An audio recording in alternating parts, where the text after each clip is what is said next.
Okay, let's see if this works now. I have no idea. Ah, aha, there we go. Okay, okay, sorry about that. The joys of internet. Yeah, let me get everything set up. Okay. Hey, everybody. Let's see if it's working. Wow. So I haven't streamed on YouTube in a while, and they changed their whole interface, and I totally broke it. So sorry about that. There we go. The magic, ruining it, just like everybody always does. Let's see.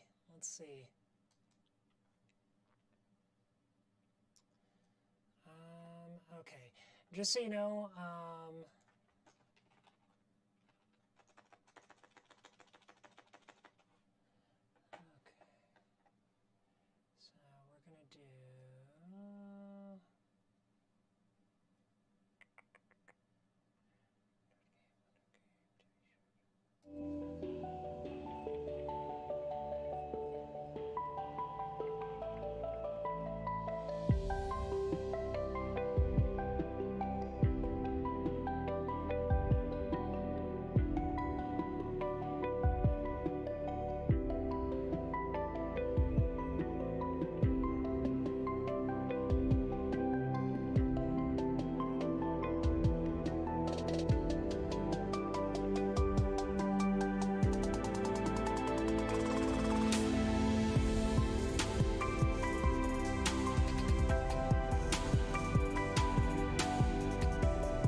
hi. Sorry about that. Can you hear me now? I don't know what was going on. This is really my first time streaming on YouTube in a little while. Sorry about that. That was kind of kind of broken. Kind of lovely, kind of broken. Welcome everyone. Welcome. Hey, hi everyone. I'm gonna do some quick shouts out. Hey Suka, how's it going? Cosmo, Sheila the artist. Hey, Cold Brew Cries. Hello. LOL, I don't have a proper name. Well, hello, now you do. Esso the Tiger, hey, what's up? Just welcome everybody, welcome to the chat. So here's what we're kind of going to be doing today. I'm going to break it down for you really fast. Today is kind of a discussion day. It's going to be talking about the Fandom Season 2, or rather, our idea for the Fandom Season 2. We're working together with a fabulous team of folks here, a part of our own community, a part of the fandom, that are going to be helping us put this together. I'll introduce you all to them later in the call, but it's going to be Ash the editor, Ash the Eagle. They are completely amazing. I super love them. They edited the Fandom Season 1. They also co-directed and edited the Fandom, the feature film. Totally amazing artist, amazing work. You definitely need to go check them out. We're also going to be talking to Tanya Song, who is an amazing, wonderful, talented furry musician and furry activist, and Sybil, who is one of our amazing researchers and producers on this project. It's going to be great. It'll be awesome. But first, before we kind of really fall into it, how have you been? How's everybody in the chat? Y'all excited about the idea of maybe doing like a little bit of a Fandom season 2? Let's see. Oh shoot, season 2. Yeah, Mambo. That's kind of the plan. That's what we're looking to do. That's what I'm hoping to do at least. I don't know if it's going to be possible, but I'm gonna definitely try it. I'm gonna definitely try for it. You love seeing all the furry history. Well, I'm a cheesecake. This time around, we're going to be focusing on something a little bit different. I think we're going to be focusing in on kind of the personal aspects of the fandom. What makes the fandom special on the individual level, right? So we're going to be following personal stories, people either at their homes or in their communities, and how they're contributing to the fandom at large. So this isn't going to be as like focused in on, let's say, like the FurryCon experience, which was much more of like season 1 and the film. This is going to be more personal, more intimate, more real, and I think it'll be quite good, honestly. I'm really excited for it. Justin Hunley, hey, thanks for the $2. You're amazing. Can't wait to see you in Megaplex. Hey, I can't wait to go to Megaplex. I'm excited. Anybody who is just joining and hasn't heard, I'm the guest of honor at Megaplex 2023, which is really cool. It's really cool. Hey, Sheila the artist, super appreciate that. £1. That's amazing. That's amazing. I super appreciate it. Let's see. So you're only getting my voice from the left channel. Oh shoot. That's probably like a mixer issue. I'm gonna have to kind of figure out a few little things. Mic is a little quiet and echoey. Is it echoey? This is echoey. Let me see if I can increase the volume. Stand by, everyone. Stand by. Let's see. Let's do this really fast.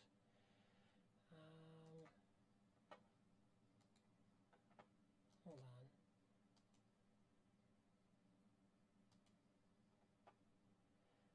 Okay. Let's see. Sorry, I'm just making some adjustments. Your mic wasn't working. Okay, well that's good to know that my mic is not working. I appreciate you letting me know that my mic is not working. I'm gonna try and really blast it up here and see if I can actually get a little bit higher gain on this mic, because it honestly is kind of a quiet mic. Let's see. Lock volume. Actually, I'm maxed out on it. Well, shoot. There we go. So I guess this is as loud as it gets. So yeah. Hi, Ash. I'm a writer, and, well, I wonder if there are writers in the fandom because, well, some people write lore for their OCs. Like it's a VTuber origin story or a novel. Yes, there are going to be writers covered in this version of the fandom. It's actually kind of one of the groups that we didn't get too much of a chance to really dive into, but I am really excited to give it a go. Yeah. All right, so if everyone can hear me and if everybody's ready, I'm going to go ahead and kind of start the little spiel. Yeah, so Norwegian Cobain, I can't mix to stereo right now because of the way this is set up, so it's going to be kind of stuck in the left field. I'm so sorry. If I end up posting this after the fact, though, I will make sure that it's mixed to stereo. All right. Okay, so we're going to be trying to produce the Fandom Season 2. The Fandom Season 2 is going to be largely different from the Fandom Season 1 and the Fandom the film. The Fandom Season 1, of course, all took place over the course of a single convention. That was MFF in, I think, 2018. The Fandom, the feature film, took place over, a few conventions and some travel, like to individual locations, was a lot of talking heads and mostly covered the history. So what we want to do for the Fandom Season 2 is focus in on the individual. We want to explore the individual lived experience of the furry community. We want to go on the ground and meet people in their natural environments and explore the fandom in our day-to-day lives. Obviously, there has been a lot that's gone on since we released the film. I often look at the fandom, the film, as a little bit of a time capsule these days. It was, you know, lightning in a bottle. It captured the fandom pre-COVID.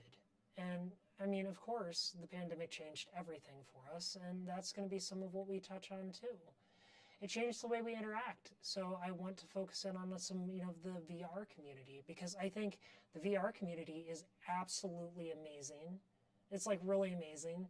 Like, I don't know if y'all have been on it much, but I mean, VR chat, hey, it's cool.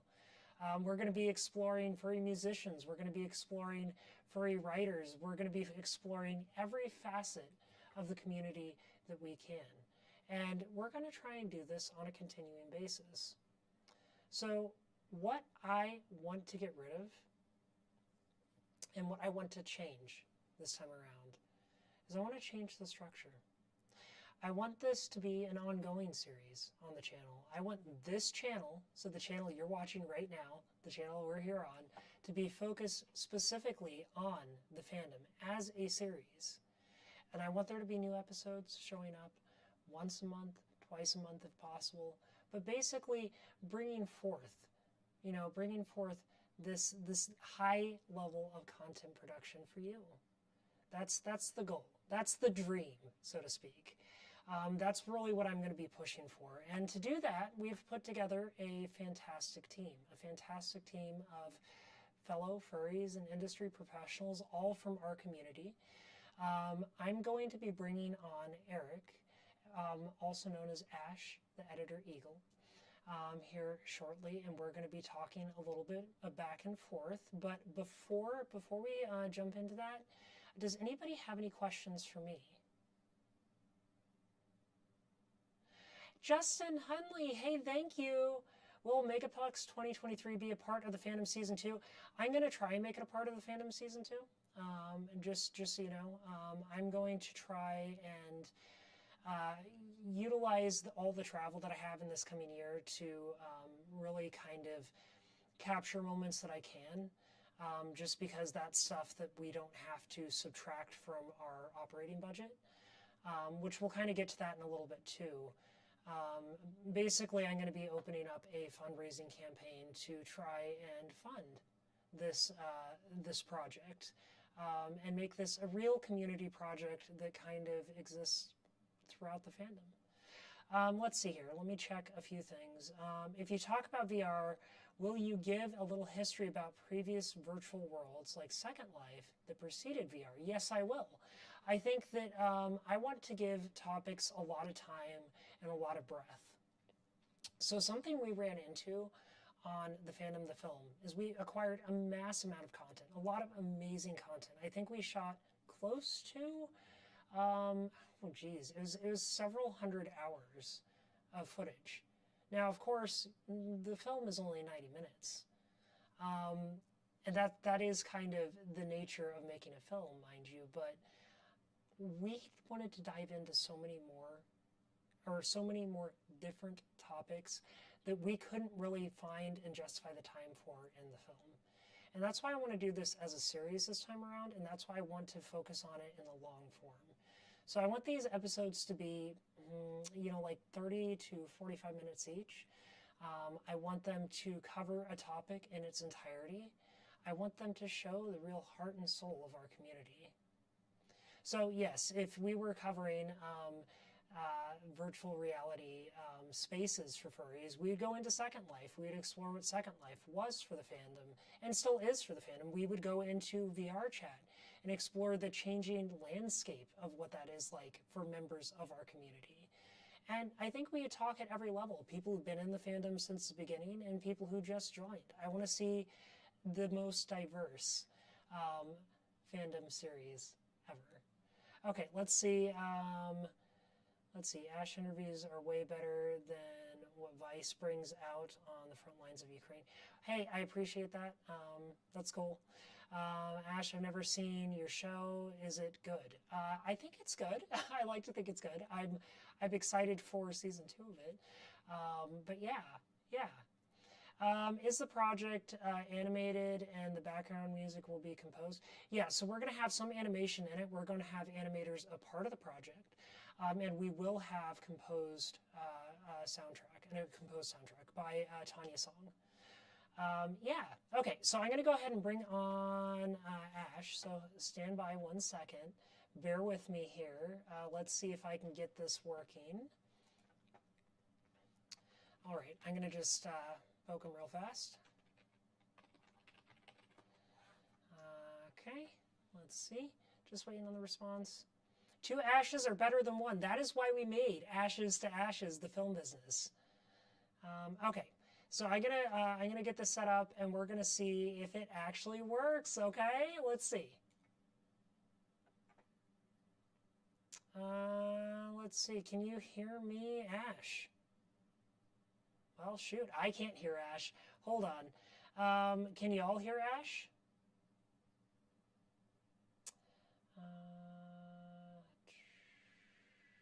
Hold on. Let me see. Cannot. No. Okay. I am working on getting that fixed. Stand by, please. This is my bad. Add audio input capture. Let's see. Discord. Okay. Let's see. Can you hear it? Let's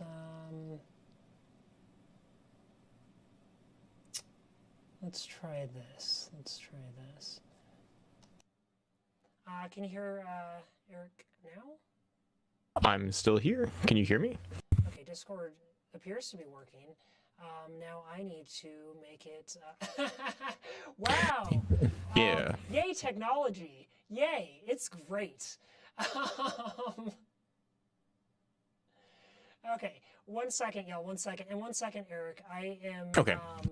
Stand by. Just making a few quick adjustments here. So I can actually hear you on the output. So just stand by, everyone. I promise I'm not going away or anything. Just making sure my settings are right. Okay, general, audio. Let's see. Audio input. Let's see.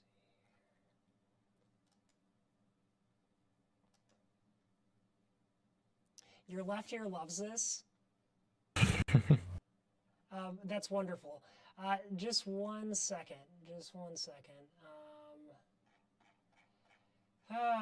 Boy.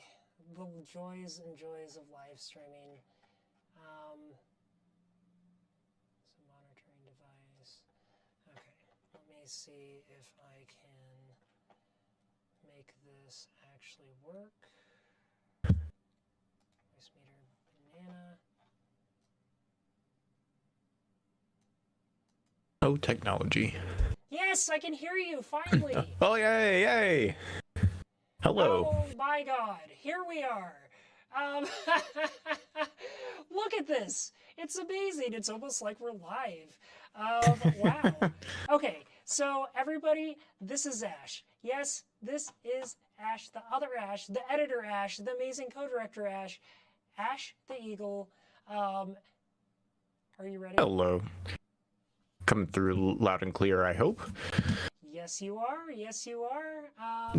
Now that there's 2 of us, does that mean that we're Ash in stereo? I think it does mean we're Ash in stereo. Oh, Ash good. and Okay. Ash. Yeah, Yes. Alex Kitsune, that's the joke, right? You know, Ashes to Ashes films. Well, thank you for inviting me on.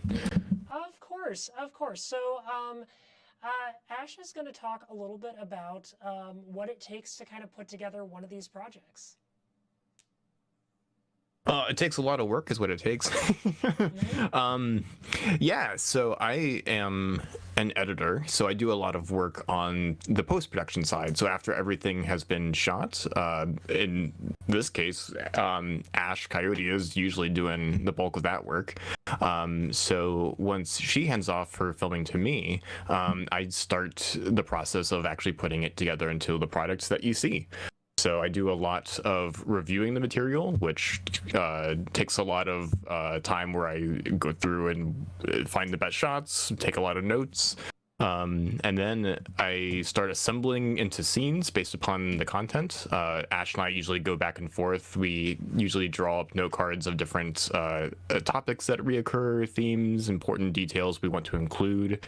And then I start building out scenes, and eventually assemble that into a rough cut, and that's where we really start kind of picking apart what we have to work with, what's working, what isn't, and refine it from there. But it's a process. It doesn't come together very immediately, that's for sure.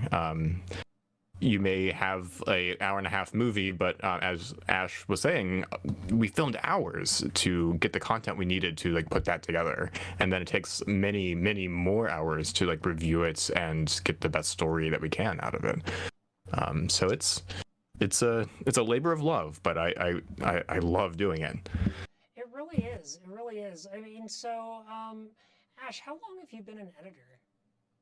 That's a great question. I want to say like going on like 10 years now. And I did a lot of like assistant editing. I've done like things for podcasts and for like radio and just bits and bobs, odds and ends here and there, but eventually got some roles working as an assistant editor on some feature films.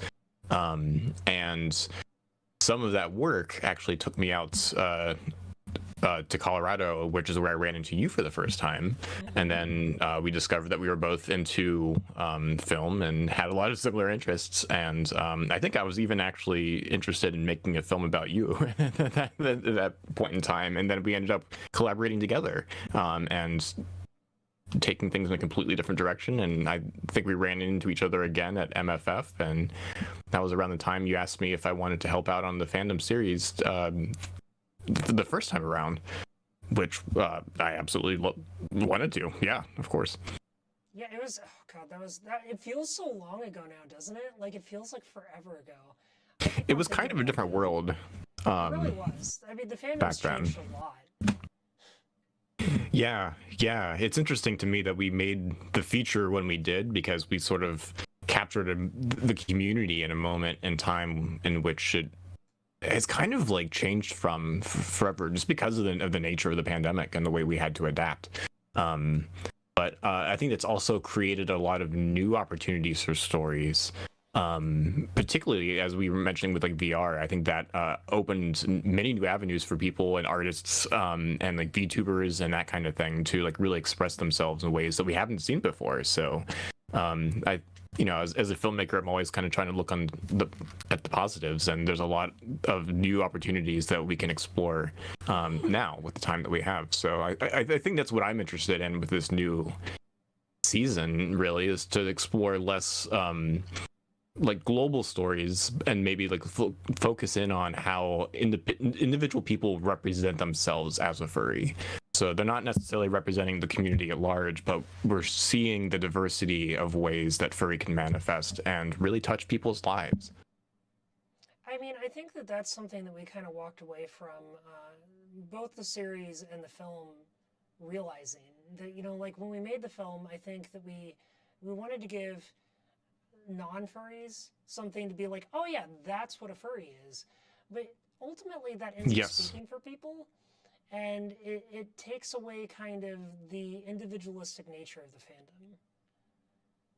Yeah, because I think this is something that we discussed in the making of the film many times, but there's really as many different ways to define furries as there are furries, because no two people really have the same set like expectations or goals or objectives by participating in this community. And that even the word participating means different things. Some people only participate online, and that's enough for them. And then there's people who, get 5 fursuits and go to every convention. and there's the whole spectrum in between. So you were talking about writers earlier, and I think that's a great example of something that I wish we could have spent more time with in our fandom history, because a lot of the early fandom really did revolve around writing. And we talked, I think you mentioned briefly in the pre-chat about like other like VR, like the history of spaces, like Second Life. I think there's even more we could have explored with like the early internet in terms of like text-based interactions between people, because that was one of the biggest outlets we had at the time. So we think of it as a visual medium, but it's much more than that in terms of our community and the way that we connect. It really is. I mean, like the community is so dynamic, and I think that that's kind of the magical part about it, and that's what we really want to endear to the audience for this season, is that this is a community project. So it's no longer just something that, like Eric, myself, and Chip are working on. It's the entire community working together to put this together, to make this into what it ultimately will be. And I think that's really where the magic is kind of hidden within all this. Yeah, I mean, filmmaking is kind of a collaborative form of art to begin with, and I think since we are active, vibrant members of this community, I want to involve more people in the participation and craft of telling these stories, because there's so many perspectives and lists to really dive into here. There really are. There really are. So, did you all have any questions over there in the chat? Do you have any questions for Eric, Ash, the editor eagle?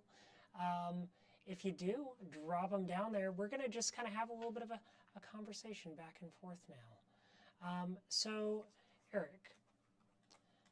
Yes, Ash. How many hours would you say we shot for the fandom? Ooh, that's a great question. Oh man, I wish I had thought to do a count before we sat down for this. I want to say somewhere between 1 and 200 maybe. But I do know that we used very little, because that's just the nature of editing. When you're making a documentary, you want to cast a wide net. And to make sure that you don't have any gaps or holes in your story.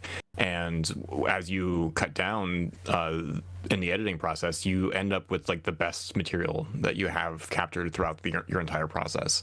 But from that like 100 hours or more, we ended up with like 90 minutes. So I think it was like less than a 100th% of the material made it to the final cut. Which isn't to say that there wasn't some redundancy in there. Some people said similar things, and so that made it so. Some decisions were easier than others, but there's plenty of examples where it's like, wow, I love this scene, and it's just not. We just don't have a home for it, because that's not the story that we're telling. Or wow, this anecdote is like super interesting, but it's like so left field that it's like very, very like nerdy, and only the most like diehard furries would really like relate to it. So it's not part of like the mission of that film, which was to tell a more global perspective. It was really kind of a furries 101 in history and just kind of defining things. So again, that's why I'm excited about this season, so we can kind of like say, hey, people have a baseline understanding of what furry is, so we don't need to do that. We can just like explore people. Yeah, well, exactly. I think one of the things that when we set out to make the film,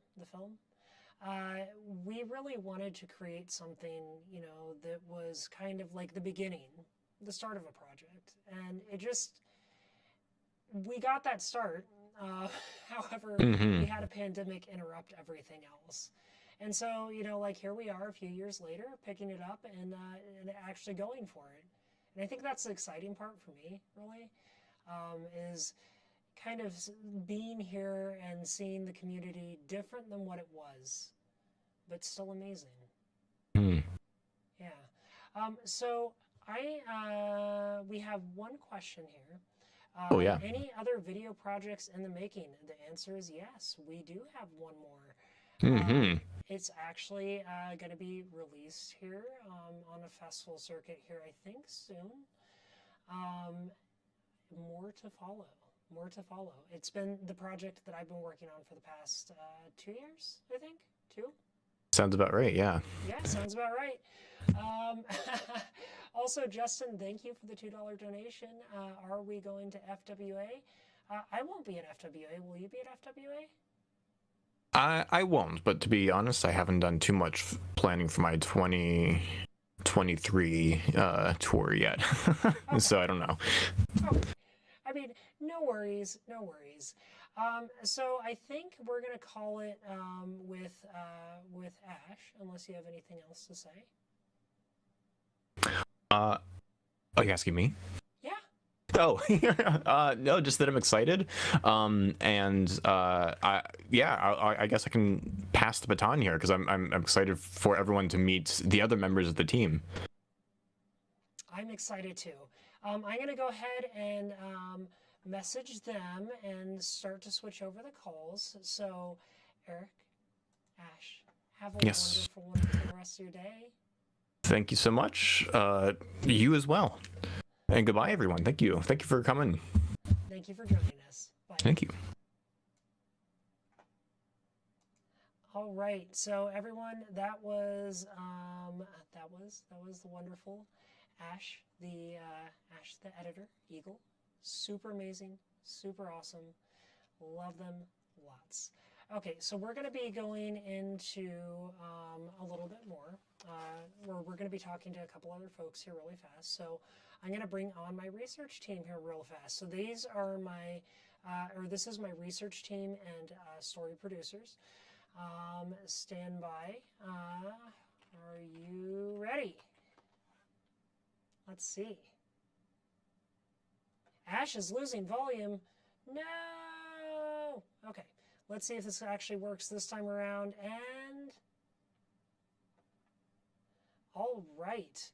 So we have Sybil and we have Tanya Song. Tanya Song is, of course, a talented musician and fandom activist. Sybil is an amazing researcher, PhD. You have a PhD, or are you in process of getting your PhD, Sybil? I'm in the process. PhD candidate right now, almost done. Candidate. Got it. Sorry about that. Amazing, No worries. amazing researcher, and both of them are coming on board to help with the story production side of this. They're going to help with research and discovery and just making things great. So can I have, how about Tanya? Do you want to take the lead? Sure. What did you want me to say? I kind of got distracted. Oh, just go ahead and introduce yourself and tell folks a little bit about what you do in the fandom. Okay. Well, hello. My name is Tanya Song. I've been in the fandom since I want to say 2008, maybe a little sooner than that. I've been doing music in the fandom. Well, I've been doing music in and out of the fandom. That's kind of what I do. I've been writing music for orchestras. I've been writing music. I've been doing my own songs as well. And but a lot of people seem to know me more for my for what I've tweeted about online on social media in regards to Indigenous rights, social justice, and the work I've done going to many of these locations, not as much in recent years, but in past years. So yeah, I think that covers most of what I do. I think that covers it pretty well. Of course, Tanya is a longtime friend. We first met when, I think right as I started transitioning, didn't we? I don't think I ever met you before you transitioned, actually. Oh, wow. Well, I mean, I think I'd literally just, my egg had cracked. I just started HRT, and then I think that you had reached out to me. Okay. But I'm trying to remember when that was. But anyways, it's been wonderful knowing you and having you in my life. Yeah. Do you want to share a little bit about the kind of music production you do? Okay, sure. I mean, I've done so many different things at this point. I've done I've written, I just completed a couple of commissions for some professional orchestras out in the East Coast. And I did that all from home. I composed from home. I was assistant composer on a PBS documentary. And let's see, well, I've written music. I have been in the Foxes and Peppers band for a while. That was like my introduction to furry music. And I write my own songs as well. I have my music on Bandcamp, and so that's the music side of it. That's what you asked, right? The music aspect of it, right? That is correct. Yeah. Yeah, and then I play piano and I sing.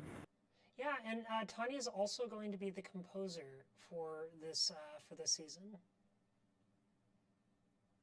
Yeah. Somebody has a question. Political activist? Question mark. Depends on how you define political activist. I mean, the way I see it, like the human right is not necessary. It's not. It transcends politics. Honestly. It does. It does. And the indigenous sovereignty transcends even, which is one of the things I talk most about. It transcends most conversations of politics. So I don't even know how to answer that really. I would even almost say no, only because I think what I have fought toward, it goes beyond it. I mean, I would definitely agree with you on that. It's so far removed from politics. I mean, so just to answer the person's question, like, I know who those people are. I know who Trotsky and Gorbachev are, but like, they are not people who are idolized in my community. They're not people who are idolized among native, like the regular native person. So I mean, not really. I don't have any really read their ideals, to be honest. I know of them. I know like the basics of it, but I know where they land in like the historical timeline. But that's about it. And I mean, that's just.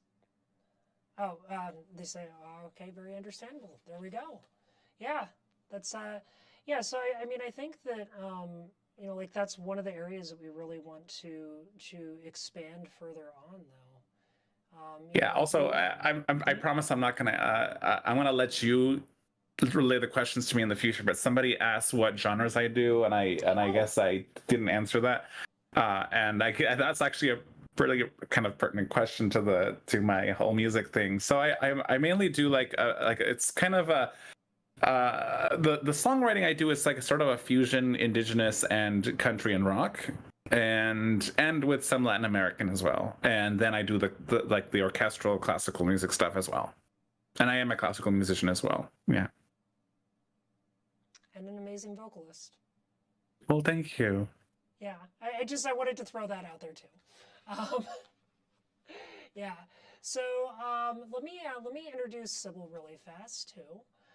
And as questions kind of come up, we can kind of like bounce back and forth between you two. I just want to make sure that sure thing.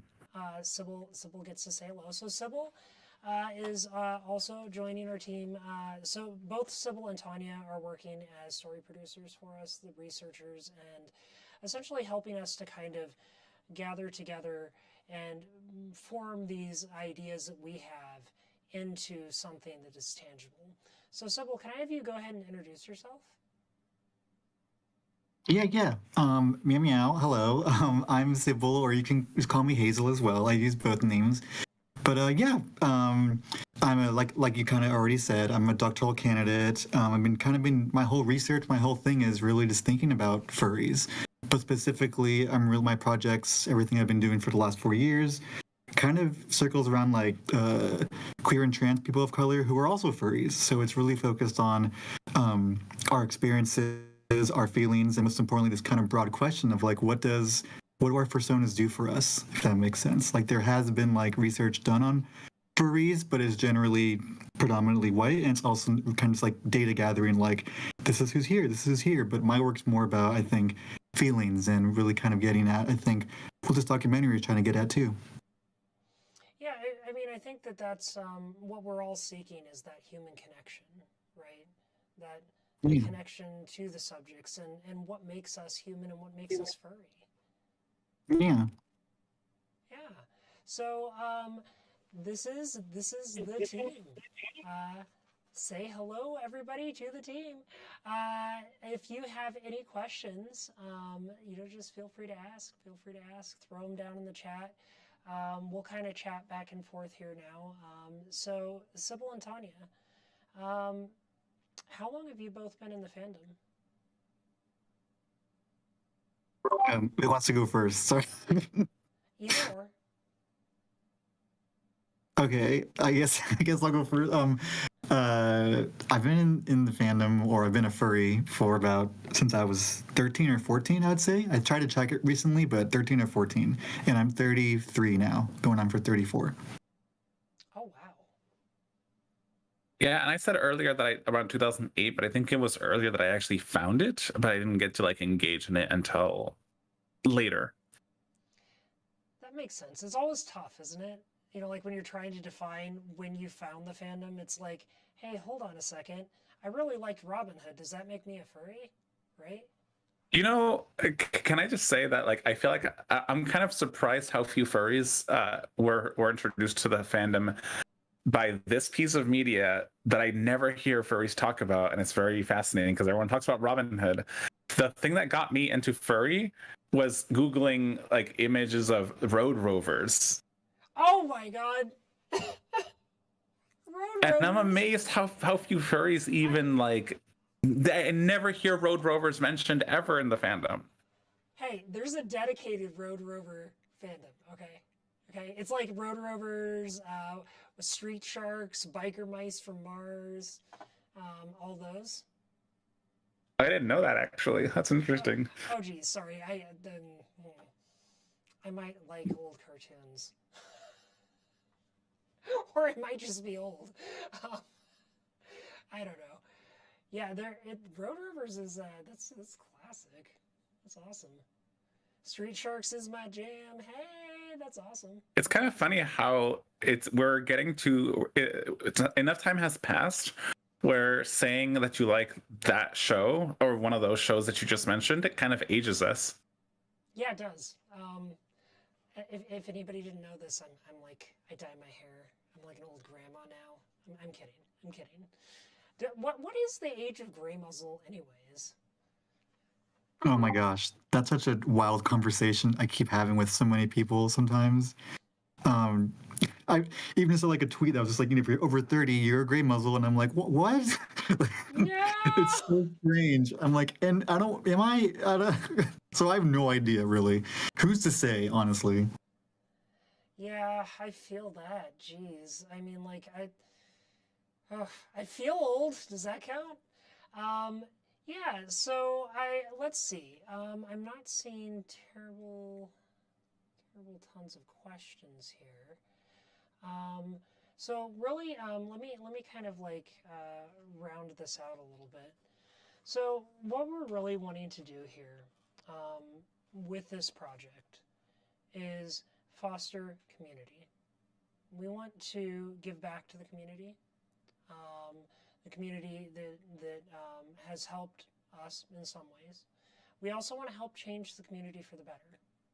And that is really the most important part of this project, is we have the opportunity now and moving forward to help affect change. Help make our community a better place for everybody who's a part of it. And I think that, I couldn't think of anything better to do. Oh, by the way, Chip just brought this up. Sorry, I just saw it. There are members of the team that couldn't join the stream. Fellow industry professionals. Freeze Frame Badger, if you all know who that is. Very talented DP, director of photography. Yeah. So really, we're really trying to foster community on the level here, and it's going to be a little bit of a challenge, but I think that with time and effort and energy spent, we will make something absolutely amazing.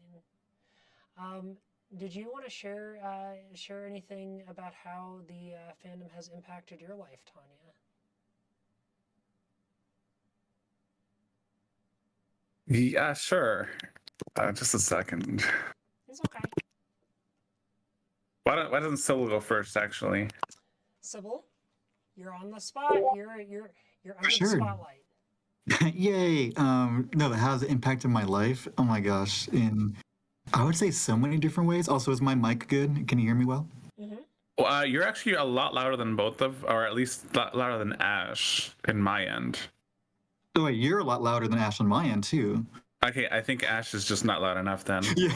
I'm very quiet, okay? Just geez, everybody's judging me for like my volume here. Like, come on. I'm using a different microphone, so for those of you on stream, I'm using like a little wireless pack, so you can kind of see it here on my neck. I can't mix it up live, but here we are. So yeah. Okay, go for it, Sybil. Well, yeah, just to be really brief, like even from like my beginning, like at a very young age when I first got interested in furry, helped me really conceptualize even just like new ways of being when it comes to my sexuality and gender. But even more recently, you know, it's kind of always been this tumbling queer self that I've always had. But I think most recently, with like COVID and really getting engaged in VR chat and these other communities, it's really, you know, I think with VR chat, I wouldn't have really decided to even medically transition at this point in my life. You know, these things, furry has always been for me a space where I could really explore parts of myself that I didn't feel comfortable. But I think furry has always been good for me in that way. It's changed my life just to kind of let me be the person I want to be and also meet people who are like me as well. Many of my relationships, my poly families are all part, you know, are all furry. And just to be around people who understand me in these different ways is really amazing. So it's changed my life, if anything, for the better, if that makes sense. It does make sense. That's a beautiful answer. That's a beautiful answer. Tanya, how about you? I remember earlier on, maybe not like super early on, from when I joined the fandom, but like around like I would say like 5 to 10 years ago, there was this recurring talking point among furries where a lot of furries said, I think even just like this reason as 5 years, people would say furry is an escape for me. You've probably heard that a lot in like just, and I'm sure a lot of people in the audience in the chat have heard that before. Furry is an escape for me. And I always thought about that because that talking point somehow didn't fit for me. And I couldn't figure out why. And the reason is that I think that people actually there's a better way to express what we do in the fandom.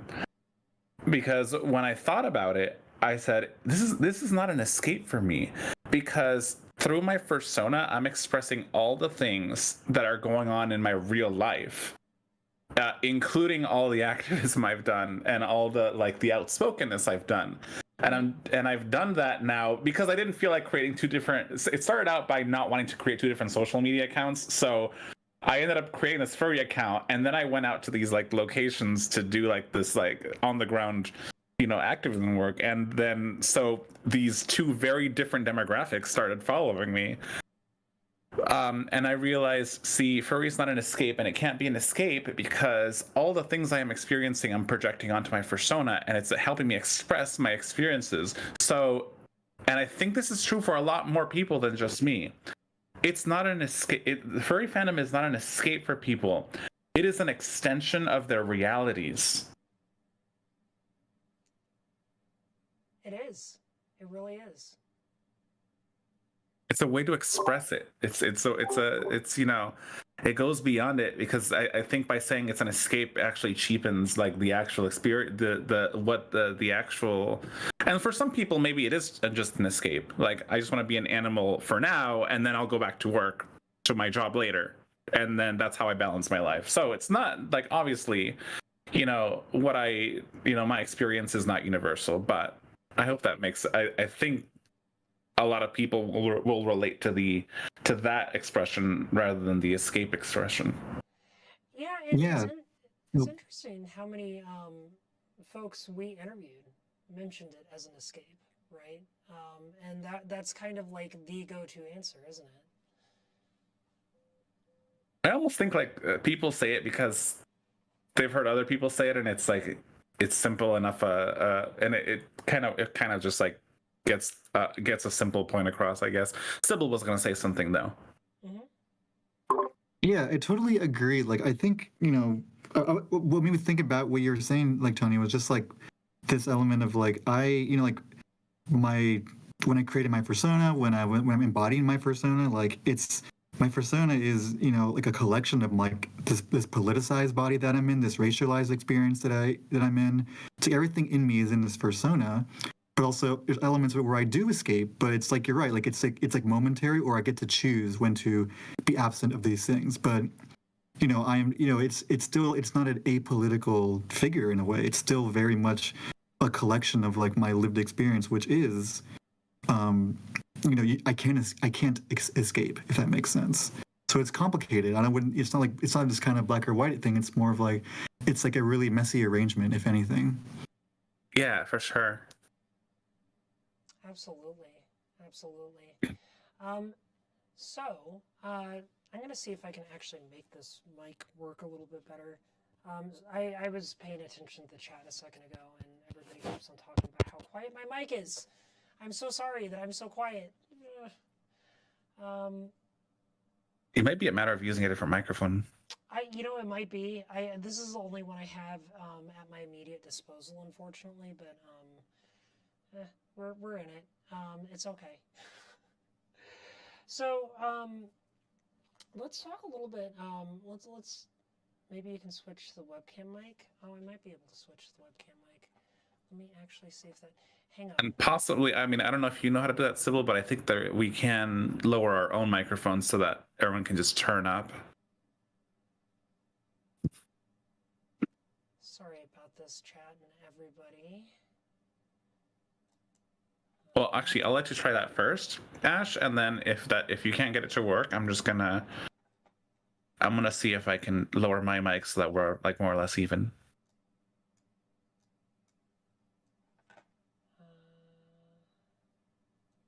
You have unsaved changes. New. There we go. All right, let me try this. Can you talk for me? I'm right here. Keep talking. Meow meow. Hello. Okay, I'm just trying to level between the two. So I can actually level y'all down. Oh, great. Yeah. So it is a mixer issue. Yeah. The worst thing you can ask me is like to keep talking. Because I'm like, well, give me a topic. I'm just like, Yeah. And there are so many topics I love talking about, but if you just ask me to talk, I will never find a topic. I'll just make animal sounds. That's all I will do. Just squeak. Okay, fine. You know what, Sybil, do it. I'm kidding. No. Meow meow meow. Hello. Is this okay? just that on repeat. That's what we're doing here. Yeah. So this is the team. This is the at least part of the team here that we'll be working with, and I am so excited to have these amazing, talented individuals here with us.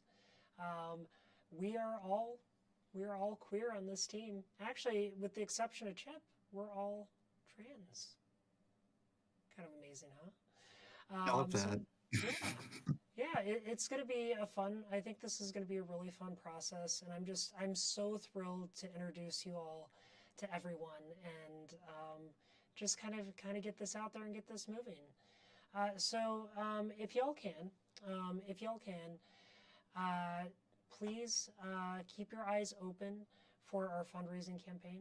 We're going to be starting to do that here relatively soon. And what we're going to be trying to do is we're going to be trying to raise essentially a recurring monthly budget to put together this team and keep us all kind of working together on this project, making what we love and contributing to the community. So Yeah, keep your eyes peeled for that. We'll be around. Is there anything y'all want to say in closing? Oh, well, thank you for having me on board. This is pretty cool. Of course, of course. It's really cool. I love having you here. How about you, Tanya? Yeah. Yeah, it's super exciting. I really appreciate this the opportunity, and this is going to be a great project. I love it. Oh my god. Oh my god. Did I just absolutely space? Okay. Well, it is fantastic to have everyone on board here, and we'll call it. All right. Laters, everyone. Bye.